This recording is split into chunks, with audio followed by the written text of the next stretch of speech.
Жүсіп Баласағұнның өсиет сөздері. Атын даңқа бөленсін десең.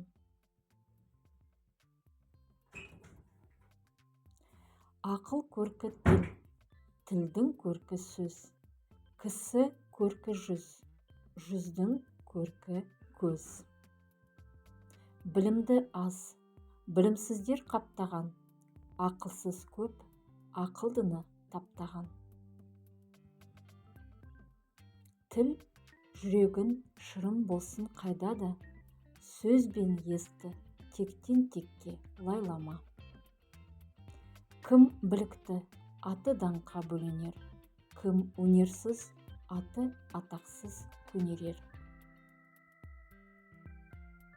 Қастық қылма, арамдықты сайлама, тый құлқынды, жақсылық қыл қайда да. Сабыр түбі, салқын сая жанына. Дос туғаннан лебізінді аяма, кіші үлкенді жылы жүзбен аяла.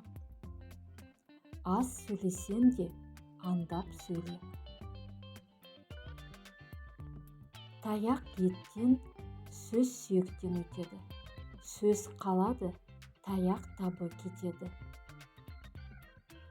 Ащы айтты деп кінәлама ақынды, ащы сөздің түбі балдай татымды.